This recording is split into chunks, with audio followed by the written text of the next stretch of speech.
All right. Good afternoon. Does that work?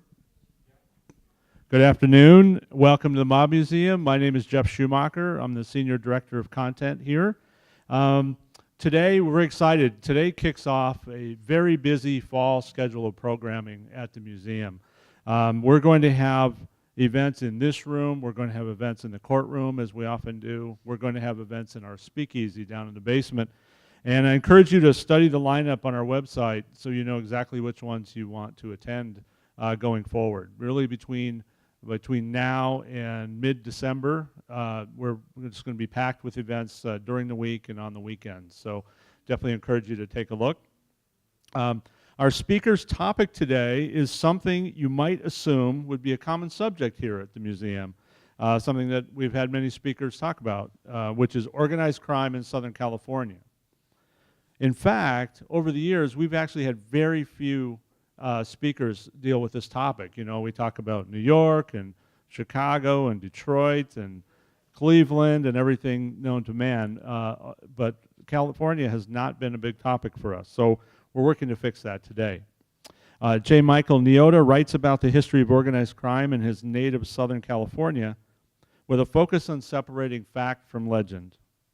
As the eldest great-grandson of mob boss Jack Dragna, one of the most mysterious players to ever operate in Los Angeles, delving into LA's sordid past has become a near obsession for him. Niotta is the author of The Los Angeles Sugar Ring, a detailed portrait of bootlegging, gambling, and other underworld pursuits in Southern California in the first half of the 20th century. He will be, by the way, very important, he'll be signing copies of that book after the program today, and I'll tell you more about that. Niotta also delivers a regular installment on the early days of Los Angeles for the National Crime Syndicate website. If you haven't seen that, it's definitely worth a look. He recently spoke at the Mob World Summit at the Plaza Hotel in Las Vegas. He's currently engaged in several writing projects, including a Jack Dragna biography and an early history of organized crime in Southern California. And with that one, he's co-authoring with longtime mob researcher Richard Warner. In another life, Niotta played the upright bass throughout Europe and the United States with the neo-rockabilly act The Hardfall Hearts. He's also an Iraqi war veteran with more than 17 years of military service. He recently has been fighting wildfires in Northern California. So, you know, definitely a diverse individual. We're eager to have speak in a moment. Before we get started, I want to mention a couple things. Afterward, we'll have a Q&A session, as we always do. And when J. Michael is done, I will come back up and I'll monitor the Q&A. Eager to hear your questions, and J. Michael should be prepared to answer whatever questions you have. Second of all, the book signing is going to be down in the distillery. Now, the distillery is adjacent to the speakeasy down in the basement, if you don't know. Definitely encourage you after the show to get a copy of the book and obviously have a drink in the speakeasy and learn about how, you know, moonshine is made. So we have all the goodies down in the basement. Okay, here we go. Without further delay, here is J. Michael Niotta.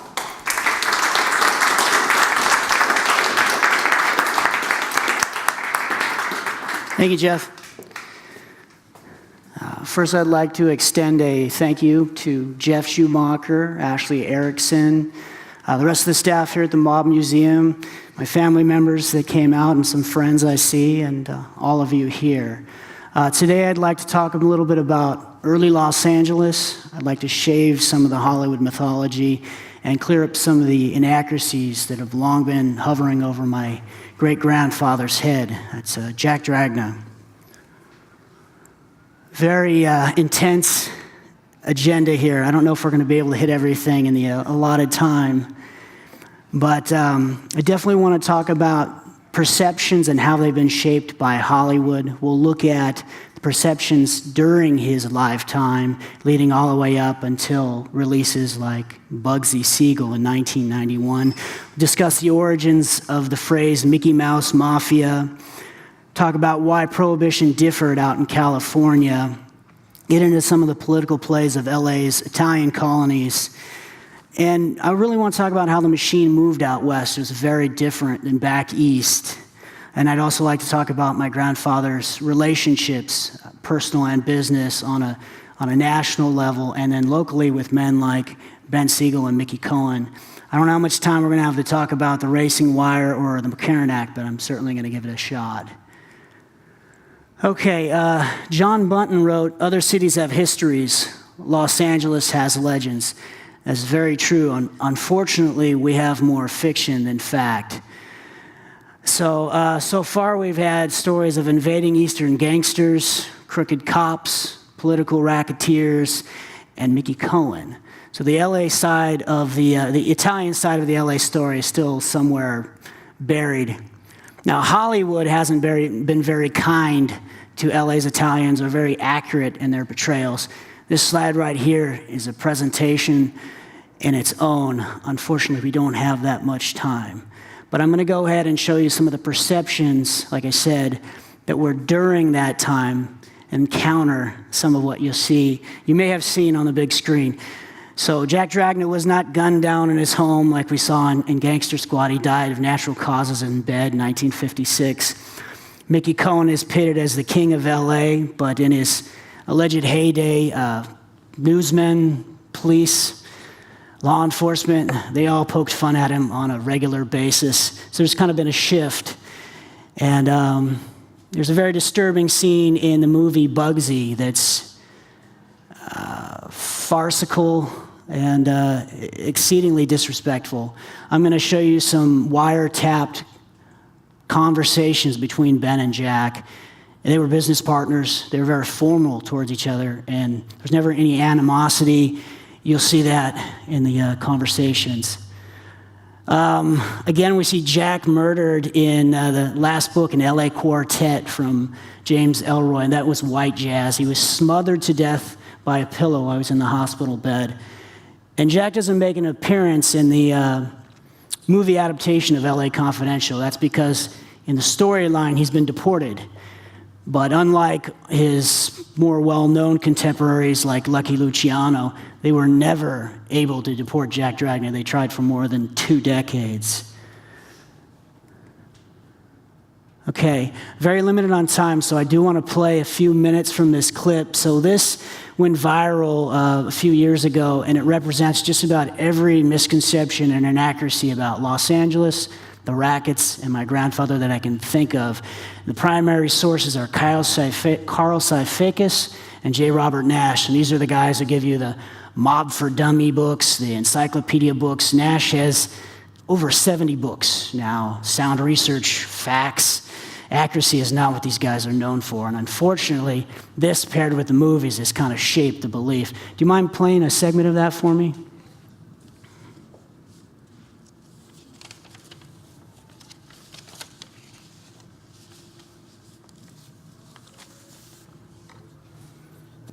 Well-respected and feared mafioso? Or was he weak and ineffective? Well, it all depends on who you read. The 1991 Hollywood film Bugsy, which starred Warren Beatty, Harvey Keitel, and the adorable Annette Bening, has a scene in which Bugsy is abusing and humiliating California mob boss Jack Dragna. At one point in the scene, Bugsy makes him get down on all fours and bark like a dog and oink like a pig. Did this event really take place? Probably not, but it still rings true for the way the National Crime Syndicate, set up after the Castellammarese War, viewed the Dragna family. The powers back east and their liaisons on the West Coast jokingly referred to the Dragna mob as the Mickey Mouse Mafia. And Jack Ignatius Dragna was the head mouseketeer.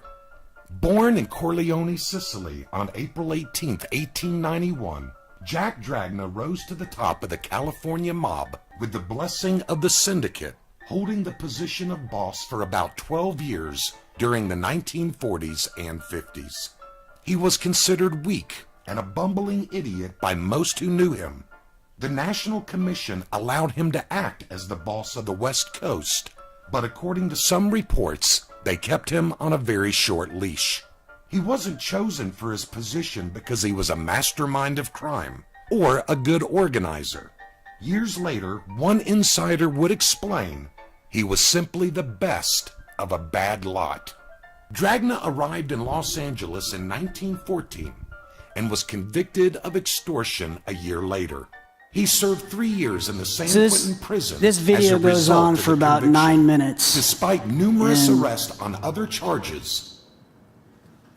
This video goes on for about 9 minutes, and in this presentation I have proof that refutes all of it. Okay, so the video leads you to believe that gangsters back east looked down upon Jack Dragna and dubbed his family the Mickey Mouse Mafia. Problem with that is timeline. So the phrase was first used by Police Chief Daryl Gates. He didn't become chief till the late 70s. He didn't use the phrase in regard to LA racketeers until 1984. As you can read in the highlighted area, the investigation that led to the arrest of the Milano brothers and their associates was dubbed Operation Lightweight, a tribute Police Chief Daryl F. Gates said to what had become a Mickey Mouse Mafia.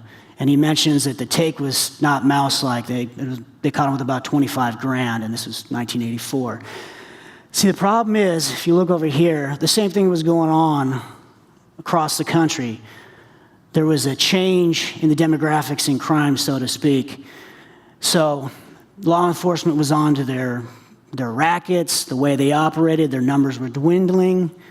I'm a little blind, so.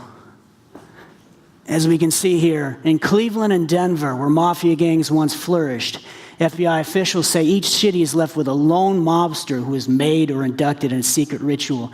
And in Jersey, the state police superintendent calls the Bruno Scarfo group the Geritol Gang. So aged and infected does it find its leaders. So, truthfully, in the late 40s and early 50s, we didn't have Disneyland yet, but we had the cartoons, right? The only mention to Disney characters in reference to racketeers in LA were made to Mickey Mouse Cohen and his guys. They dubbed them the Seven Dwarfs. One of the guys was named Happy. Being the leader of this gang, they dubbed him the Queen, and he was known as Snow White. This is the typical stuff you'd see in the newspapers in LA and around the country in the 40s and 50s. You want to learn more? Jeff was talking about my column, Shady Disney Characters Lurking in Los Angeles. I have an installment on that. So the video said that Jack Dragna spent 3 years in San Quentin. You might have recognized this photo when you came in. He was convicted of attempted extortion in 1915. This was taken in January of 1916. He was sentenced to serve 3 years. As you can see by looking at the whole page, he was actually released 6 months later for retrial. Retrial did not take place. All charges were dropped in October. The bottom portion is from his FBI files. Dragna was granted a new trial through an appeal, and on October 3rd of 1916, the charges against him were dismissed. A lot of books are wrong on that one. So following the fame of Bugsy in '91, Eclipse decided they'd put out another series for their Mafia trading cards. And now we have Jack Dragna in there. So there are a lot of errors in there, but I don't have time. I put a few of them in red. And they like to associate him with prostitution, and I also see narcotics. But having read the Bureau of Narcotics files, Jack's files, his brother's files, his nephew's files, Mickey Cohen's files, the 32 portions of Ben Siegel's files that you can see in the FBI vault, the Sicca brothers' files, a lot of files. There's not a single shred of evidence that said, or anything that alludes to the fact that he had anything to do with prostitution or narcotics.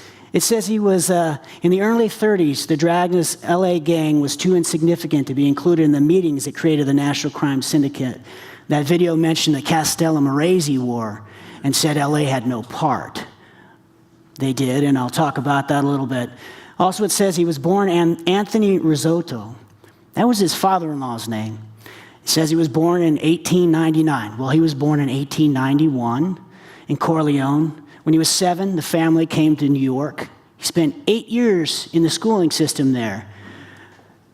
And they went back to Corleone after that point, and my grandfather served in the Italian cavalry for 2 years, invaded northern Africa, and fought Muslim and Turkish forces on horseback with a pistol and a saber. Okay, so this is actually Jack's baptism record from the Church of Corleone. And now, if you've ever seen any of the records here in the States from the, turn of the century, all the names are spelled wrong, the dates are wrong.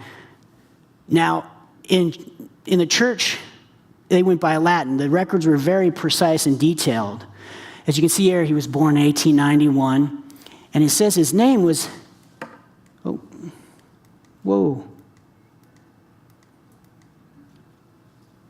Hey, there we go. Ignatius Dragna, Ignatius being Latin for Ignacio. Now, he did try to naturalize. In January, his brother applied for citizenship, and he was given citizenship. In December of that year, Jack applied.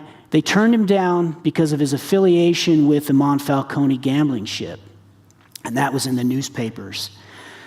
But as you can see, in the summer of 1940, they did grant his name change. So legally, he became Jack Ignatius Dragna in 1940.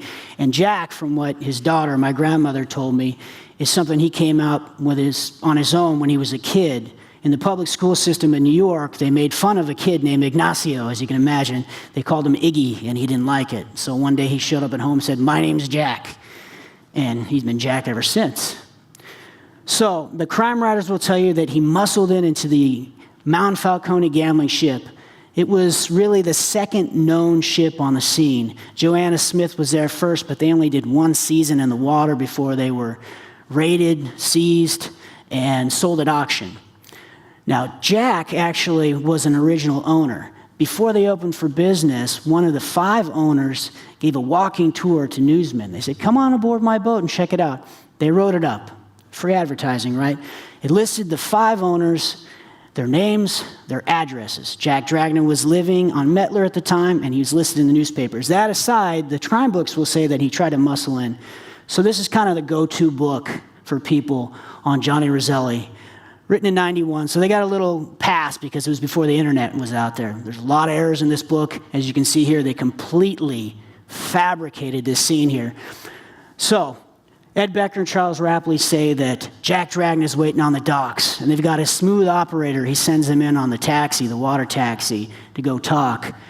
Johnny Roselli made his way through the low din of the gambling throng until he located Tudor Scherer, a member of the downtown gambling syndicate and partner in the Monfalcone. Basically, in the storyline, he gives him an offer he can't refuse, and the Italians are cut in. It's really hard to muscle into something you already own. I don't know, I'm just saying.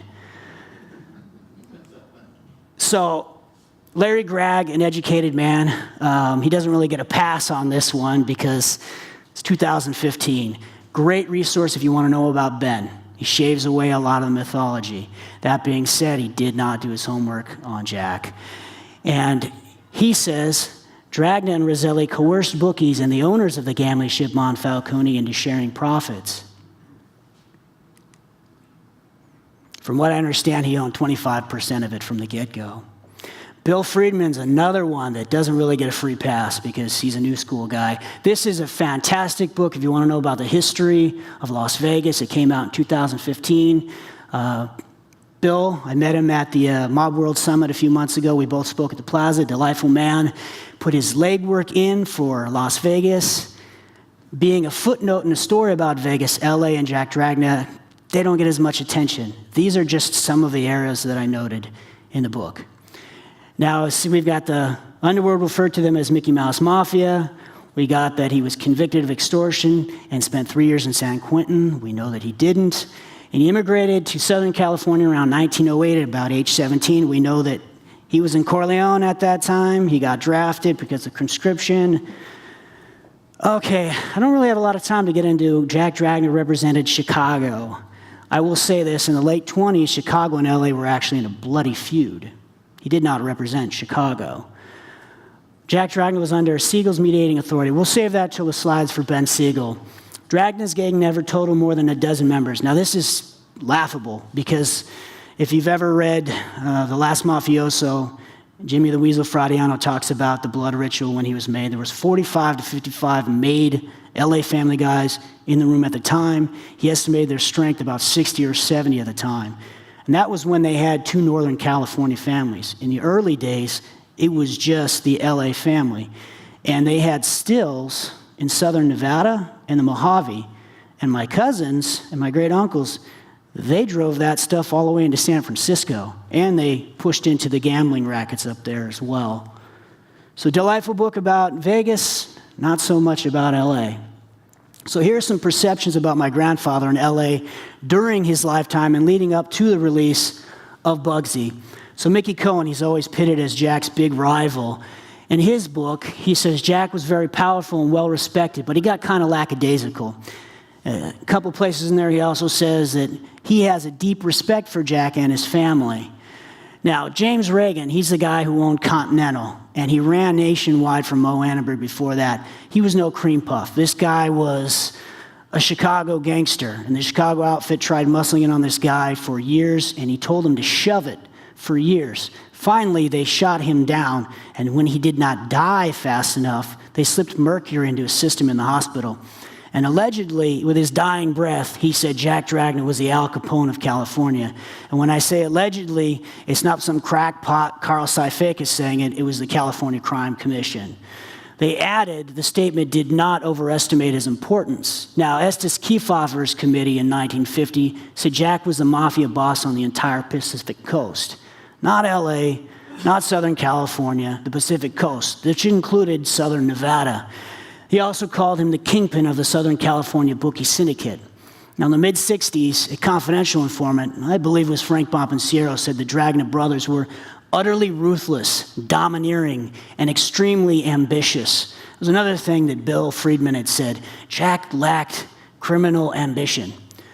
Now, in the 80s, Eddie Cannizzaro, who was a driver for my grandfather, he did a TV interview.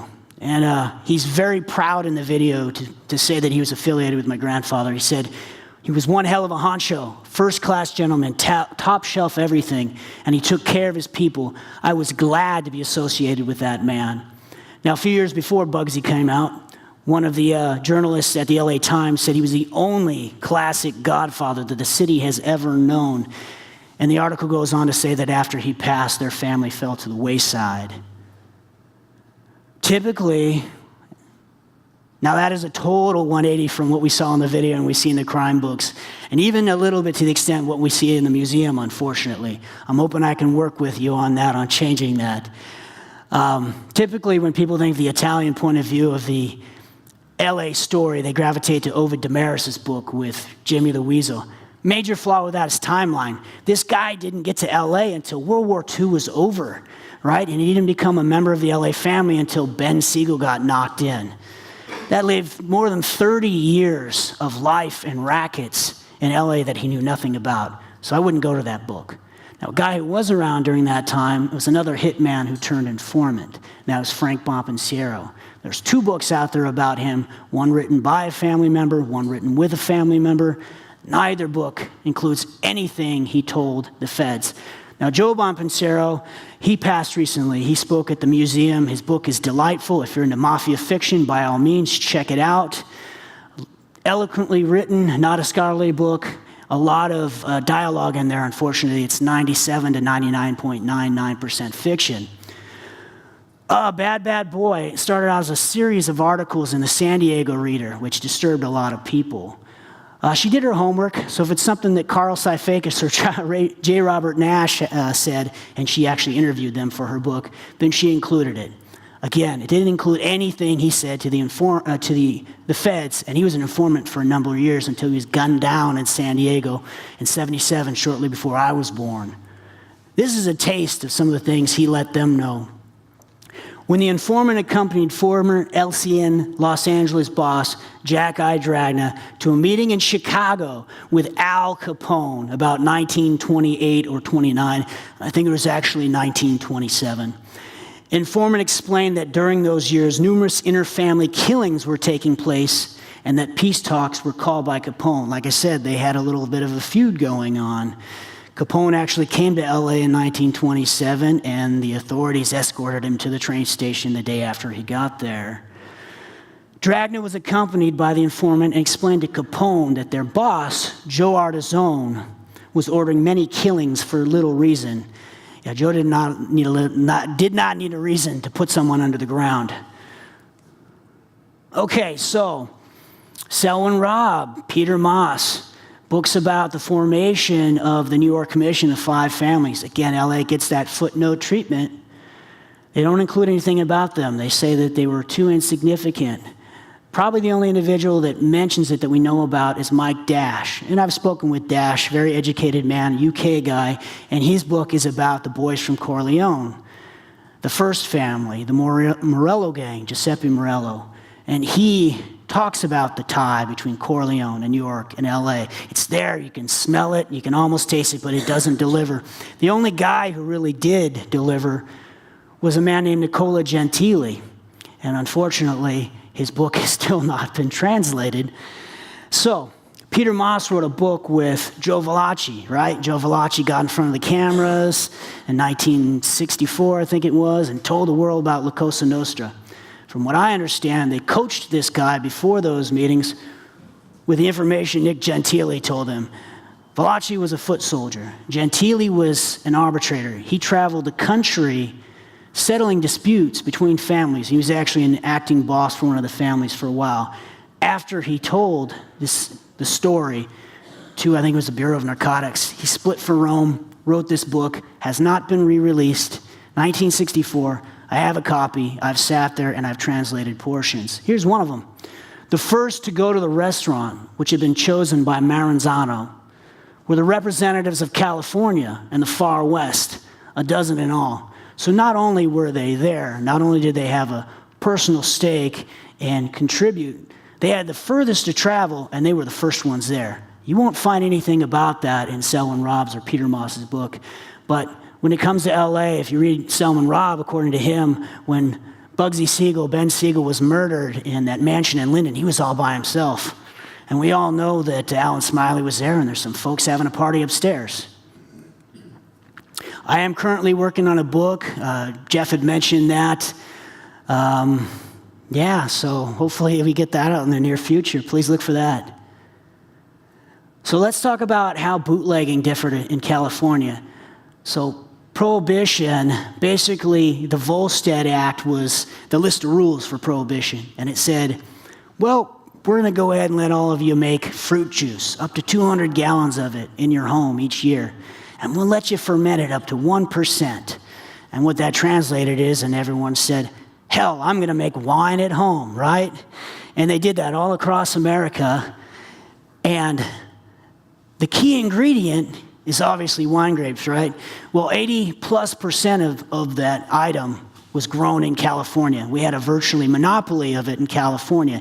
Joe Artizone and Jack Dragna, they got on trains, the start of Prohibition. They headed back east, and they met with guys like Al Capone, Johnny Torrio, Gaspar Milazzo, Tommy Lucchese, and they brokered the sale of wine grapes, large shipments, not just for themselves, but for others in that region in Southern California, and they made a lot of money.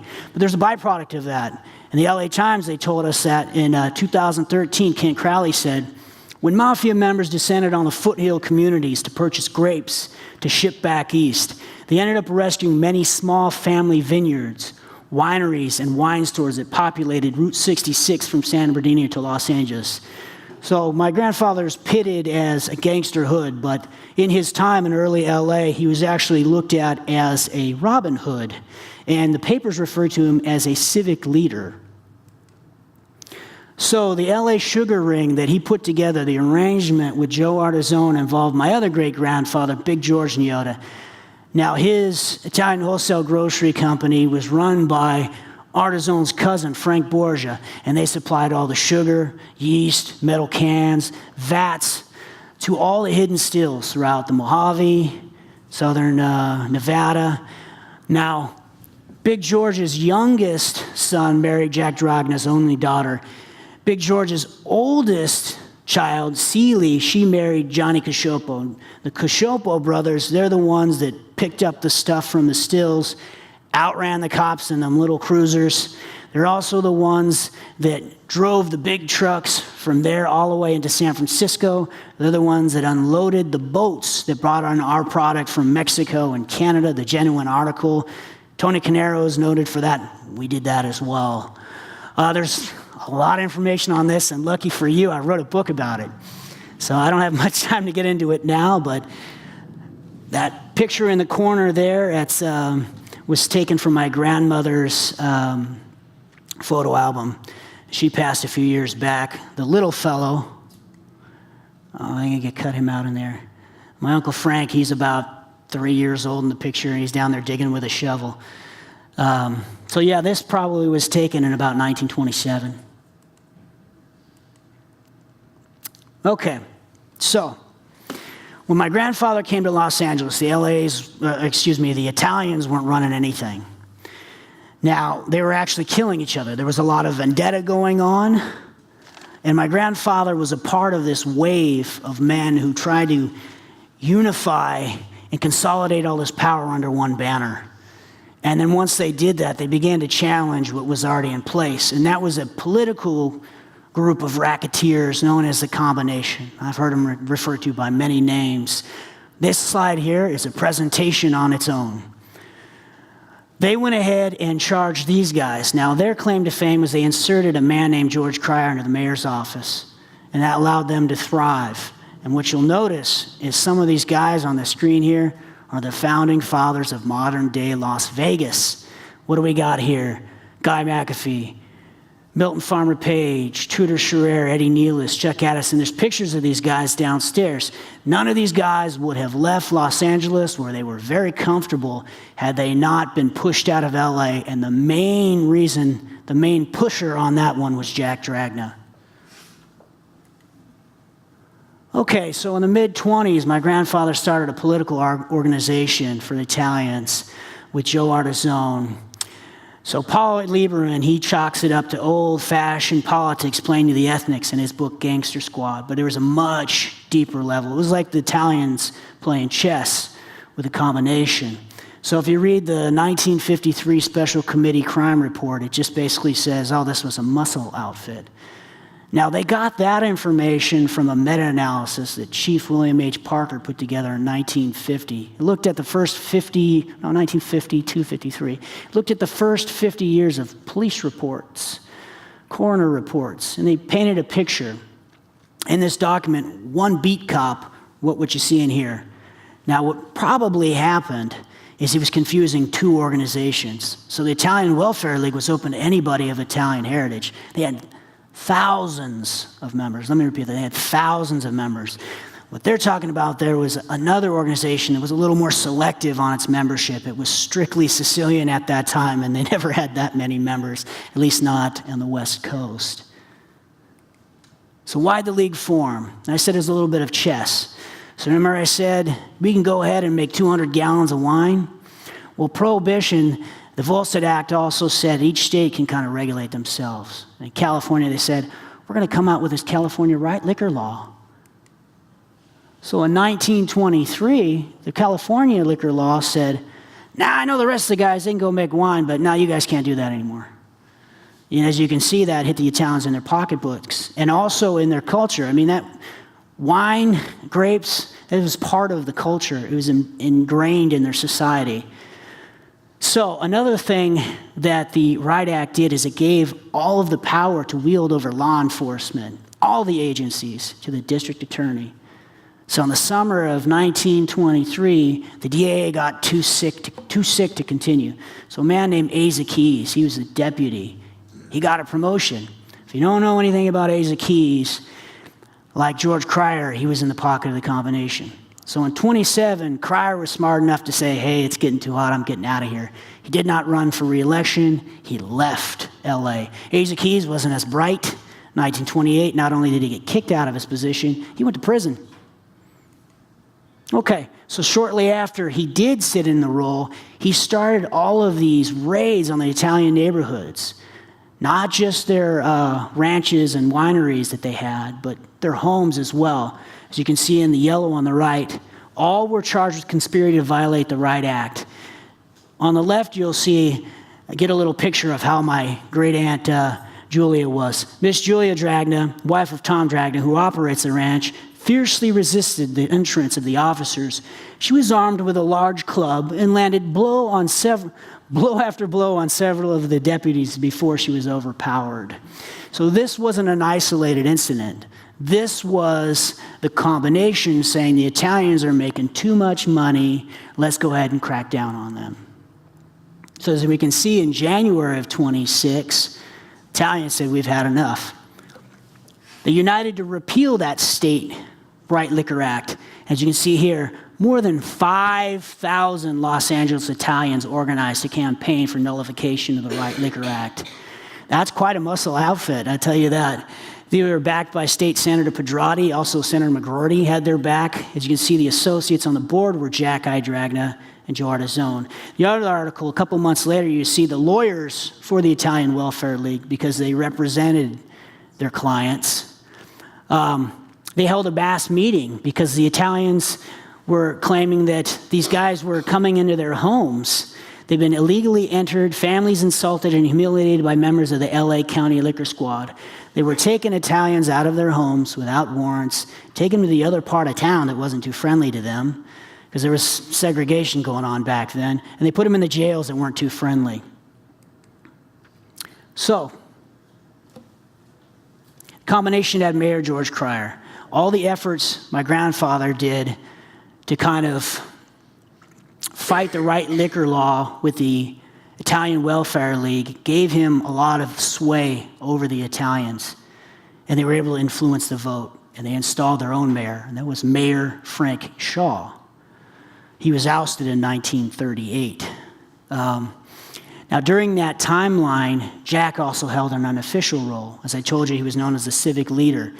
So his organization, they basically showed up and they mediated any disputes between vendors. They ensured industry standards. Unions did this, protectives did this. This was common. So he became an arbitrator in that role, and he became known as the mayor of the Italian ghettos. As you can see here in his federal files, that is a title and a role and a position that he held until his death. So from the mid-20s until 1956, he was the judge.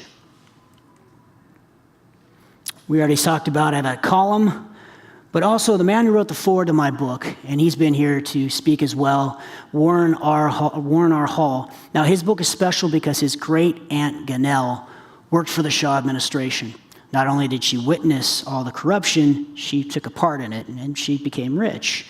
She got the job, and she met the Shaws because she was friends with Jack Dragna. Okay, so John Bunton. And I love how authors do this, crime authors do this. They get into the heads of the people they're writing about who've been dead long before they were born. It's cute. So, John Bunton in LA Noir says, Bugsy's pals back east were delighted by his decision to organize the West Coast. From Lansky and Luciano's perspective, California, from Lansky and Luciano's perspective, he must have channeled their ghosts. California was a backwater, an embarrassment, really. The combination's power had dwindled, and as I showed you, it dwindled because Jack Dragna muscled in on them. McAfee and Gantz controlled little more than prostitution, because it was a vice Jack Dragna would not touch, and slots in the downtown core. Yes, the combination did still operate after Jack took over in late 1931, but they paid to play. They paid a tithe to the Italians, and they paid a tithe to the Shaw administration. It's like rent. So, yet LA's top Italian crime boss, Jack Dragna, had failed to step up, particularly when it came to asserting authority over fast-growing areas like the Sunset Strip. So let's talk about stepping up. This is from Jack's file, and basically said, but until his death, during most of the 30s, Jack was the arbitrator and the head of the family. These individuals challenged the individuals who were in place. So they were utterly ruthless, domineering, and extremely ambitious. And during this period, source noted, LA Brigade was at its greatest strength. They controlled most of the organized criminal activity in LA. So as you can see here, they list the names of all the guys who started Vegas. These are the guys they targeted. They said after Prohibition, but it actually began in 1932.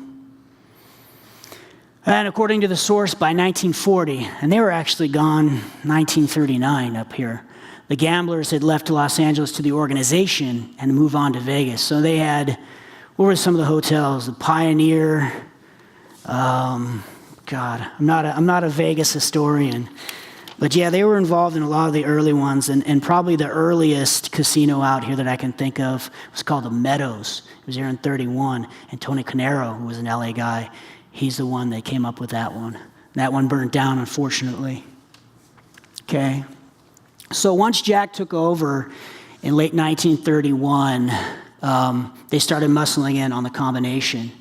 So as you can see here, they called themselves the organization, and they had their own commission on the west. It was known as the Grand Council.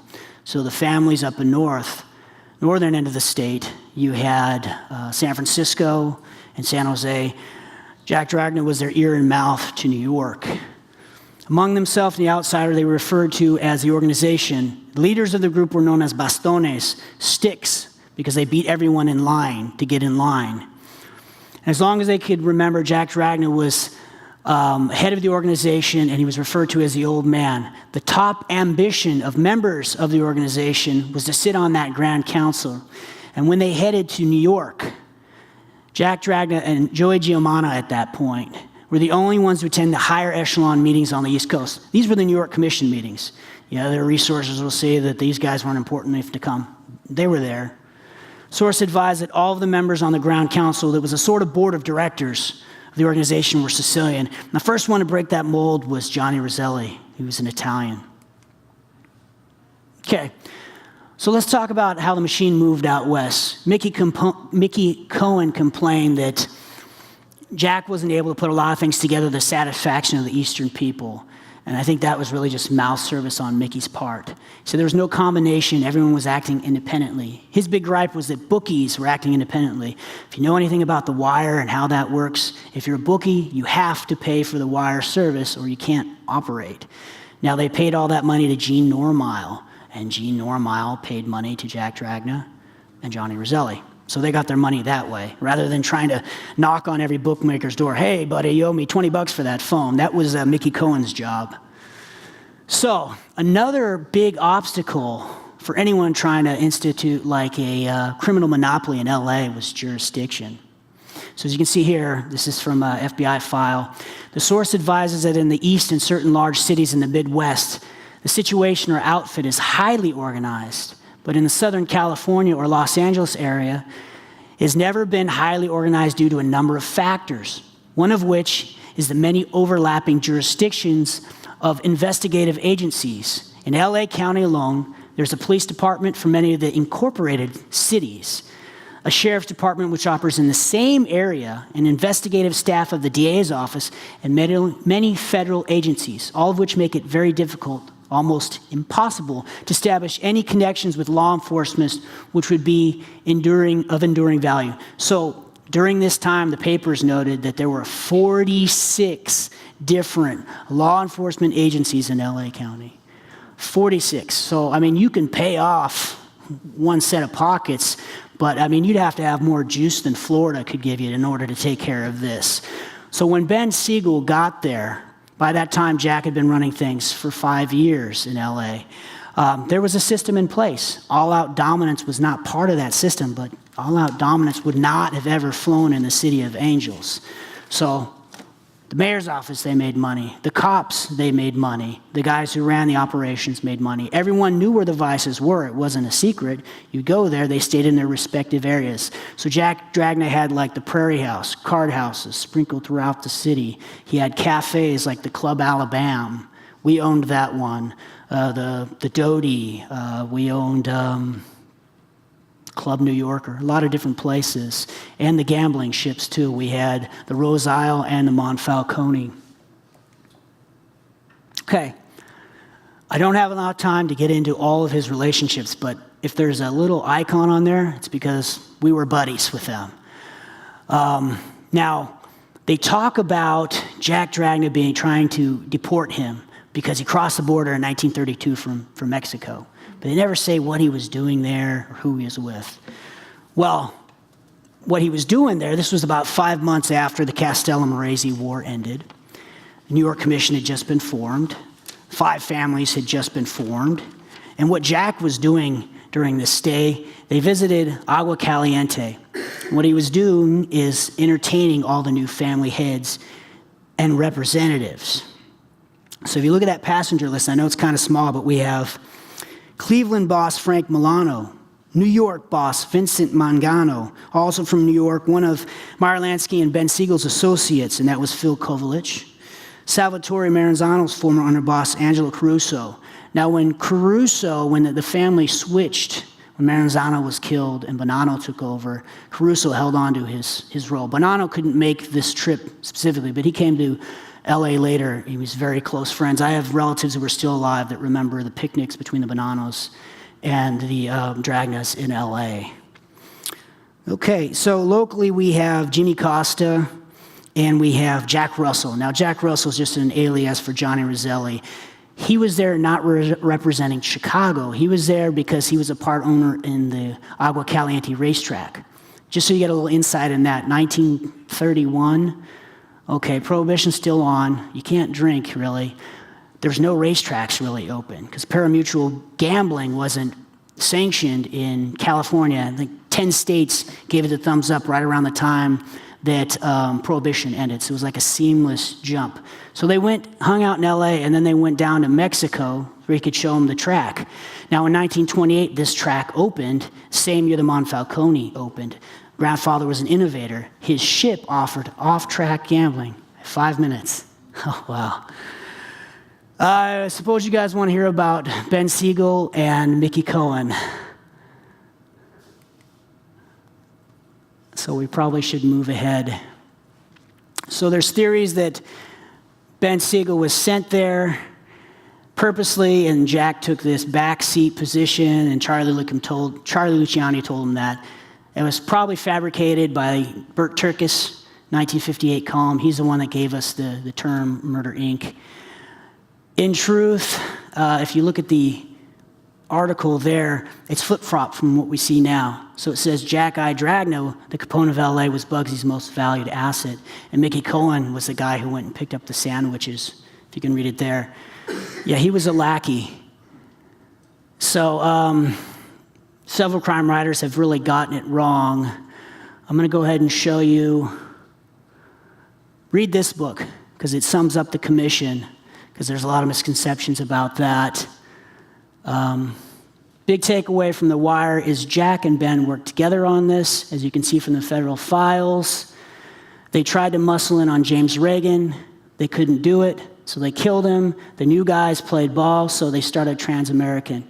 So Jack Dragna was to be in charge of the service in SoCal. His associates were Ben Siegel, Alan Smiley, Mo Sedway, Mickey Cohen, Frank Bompensiero, Momo Adamo. Jack Dragna was supposed to take care of the entire area in SoCal.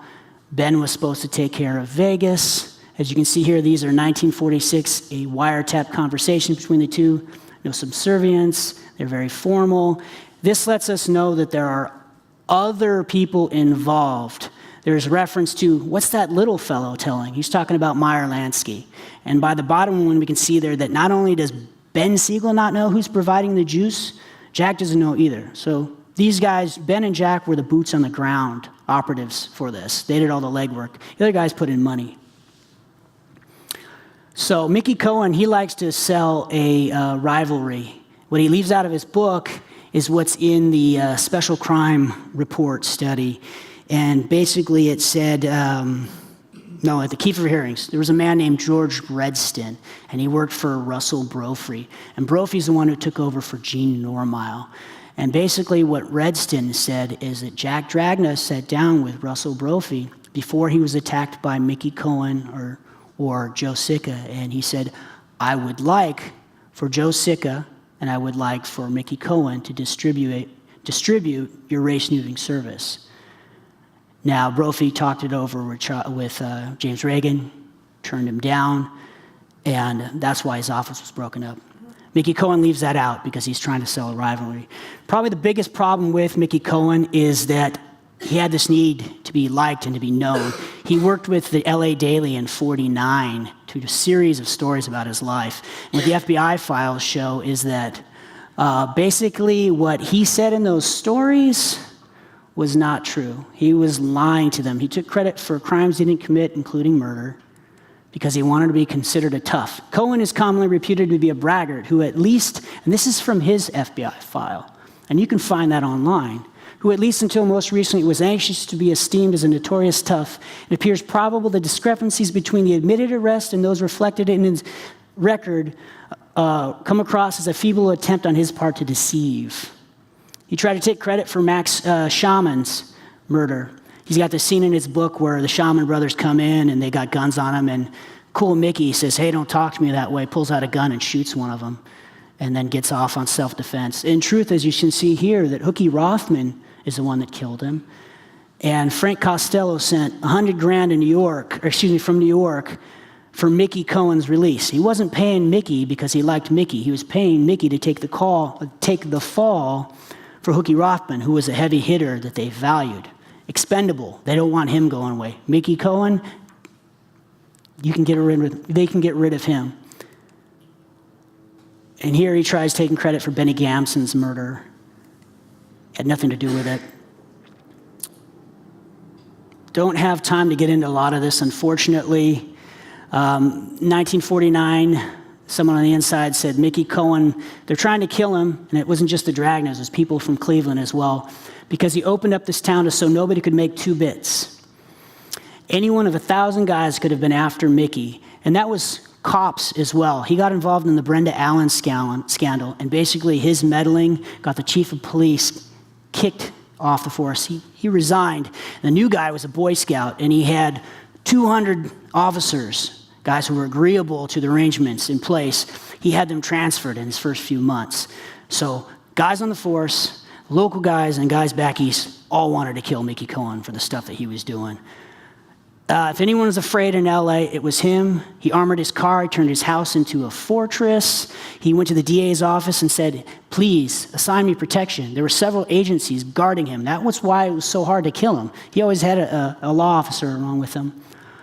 I do not have time to get into this, unfortunately. Going back to Mickey Cohen's men, they were so afraid at this point, they gave up their bail to stay in jail because they didn't want to get killed. A couple of the guys were already knocked in. Some of them were missing. Frank Nicolai and Davey Ogle were missing. We know that Frank Nicolai from Jimmy Fradiano's book was strangled. We don't know what happened to Davey Ogle. Well, what happened is one of the other Seven Dwarfs, he killed one of his own guys. In 1949, the LA Brigade felt that Ogle and Nicolai were part of Mickey Cohen's gang, were talking to the authorities. They were out on bond, and a hit was ordered on them. At the same time, a hit went out on Harold Happy Metzler, also with Mickey Cohen. The order for the hit came from New York because it was felt that Metzler had talked to the authorities. So Jack squared Happy away. So his life was free. After that, he belonged to the LA family. Everything he did in LA for the next several decades after, he paid to the LA family, long after my grandfather's death. So Metzler learned that a hit was out for him. He contacted the Dragnas and he made a deal. So basically, through some ruse, he trapped Ogle, clubbed him over the head and killed him. So one of Mickey's dwarfs, one of his own, killed him. We're stunted on time. I want to leave time for questions. But the McCarran Act was basically, it was RICO before they had RICO. And they were able to strip citizenship from people who had already naturalized. And they were targeting my grandfather. They were targeting a lot of different guys. I think they were after Lansky. Yeah, they were after Lansky. They were after a lot of different guys. But basically, my grandmother was ill. She was dying of cancer. And my grandfather wasn't there in her last painful moments because he was detained. The only thing they had on him at the time was that he'd crossed the border over 2 decades earlier and said he was a U.S. citizen. And so they let him out on bail after she died, and they let him go to the funeral in handcuffs. So if you want to learn more about this, please check out my column. Oh, making it even worse, he was actually already acquitted of the charge in 1937. You can see this is a letter from INS saying, we've dropped all charges on you. They call that double jeopardy where I'm from. So my grandfather passed away of natural causes in February of 1956. Unfortunately, his 2 children had to learn about their father's death from the radio. No one bothered to call them.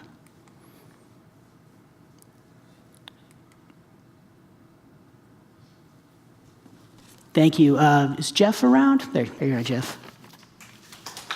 I appreciate it. Thank you.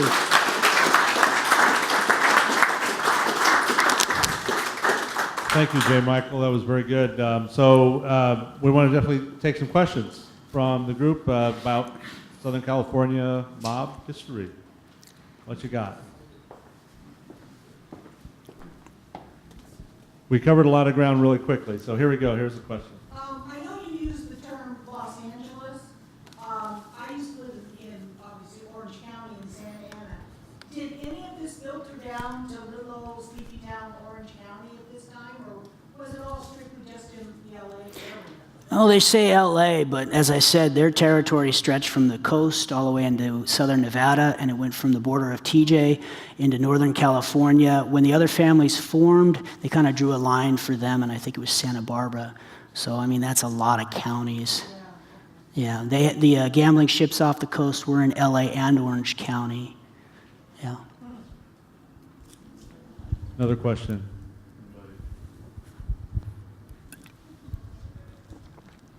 Yeah, we have a question here. Were you in touch with any of Tony Cornero's family throughout your research in that for your books and your columns? No. Tony Cornero is Italian, but he was never a connected guy or anything. He was kind of viewed as like a gentleman amongst gangsters. He felt that his endeavors were legal. And offshore gambling, I do believe, was legal because it wasn't in California waters. And yet there were all these ordinances attempting to shut them down. You know, they attacked the water taxis and whatnot. Cornero, he's an interesting guy, you know. Johnny Roselli worked for him in the early days. Johnny Roselli wasn't really affiliated with Chicago back then. That's a misconception. He worked for Tony Cornero, and they had a big rivalry with the Page brothers. There were 3 Page brothers. There were 3, I believe, Cornero brothers, the Straulas, his half-brothers. And so Johnny Roselli was kind of hired gun number 2 until Cornero kind of got pinched, and he fled the country. They had him, and he actually, I don't know if he paid off the cops or just jumped ship, but he was gone out of the country for a number of years. He came back briefly to L.A., and then after that, he met up with his brothers who had opened the Meadows in the outskirts of Vegas in '31. There was a little bit of a rivalry. I know that Johnny Roselli, when he was working for Tony Cornero, he hijacked a couple of the Dragna brothers' trucks. And I think it was actually Al Capone that patched that up. That's another presentation altogether, though. Another question. We have one up front here. How did you learn about all of this? Well, I would say that at grad school, if anything else, taught me to be a professional researcher. I'm a curious individual, and this is all family history for me. And when you're finding things online that are very derogatory towards your family, you tend to look into them. So I've done eFOIA requests. I've seen all the FBI files. I've done a lot of my homework. I could sit here and shred apart a lot of the old acclaimed books because they didn't have the resources the new school guys do. I mean, we have census records. We have the records of, birth records, marriage records, the draft cards, the voter records, census records, federal files. They have the FBI vault now. You can do a request, and they'll actually maybe grant you some of the files. So I have my Uncle Tom's files, my grandfather's files, a lot of files. Did any of your family tell you anything about this? Oh, I have lots of lovely, delightful family stories. The Capones, the Capone family, on a personal level, he went to Alcatraz, but I think it was his final year. He was actually in Terminal Island for nearly a year. So his wife, May, and his son, his boy, Sonny, they actually stayed at the Dragna residence for weeks at a time. And Sonny, he got married, he changed his name. It's very difficult for the children. Younger generations, not so much, but it's very difficult for them. But he kept in contact with my grandmother, I know that. So there's a lot of little stories like that that are really fun. Yeah. Not enough time. Wish I had more time. We Yes, have a sir. question here. Remember when that incident took place in the late 50s with a boxing promoter named Jack Dragna? I do. Big auditorium, Don Jordan, stuff like I got some lovely original press photos from that. Yeah. It's a little out of my realm. Most of my research stops around my grandfather's death. The book I am working on with Richard Warner goes from the late 1800s and even touches into the Bloods and the Crips, but my main focus right now is the biography. I'm trying to get that out. I do have some information. I'd be more than happy to share it with you. I'm downstairs in the distillery after this. Is there anything specifically you were curious about? I will say that my cousin Louis, he was one of the first maybe 5, 6 guys in the Black Book in Vegas. And the only way to get off that book was to die. I don't know if they finally took his name off or not, but yeah. Okay. Okay, maybe here's another one. We have a microphone for you. Did anyone ever attempt to kill your great-grandfather? See, that's the thing, you know, like these movies he's killed. My grandfather, from people I've interviewed, and he answered his own front door. You know, Mickey Cohen had these like lights, that security lights would come on, he like armored up things. I mean, he turned his car, he spent like something obscene, like 15 grand turning his car into this armored vehicle. And then the DMV, at whatever it was called at the time, said, now we're not licensing you for that. Enjoy your paperweight. But no, he was shot actually once. About 6 months after he got married in 1922, he got into an altercation with a man named Tolliver, and he shot Tolliver in the stomach. And police were nearby, and they chased him, and they shot my grandfather in the back. And he was in the hospital for a while. Now, not much known about that. But no, he was never, all the federal files say no Italian ever challenged him, and that was from the mid-20s up until 1956 in his home turf. So.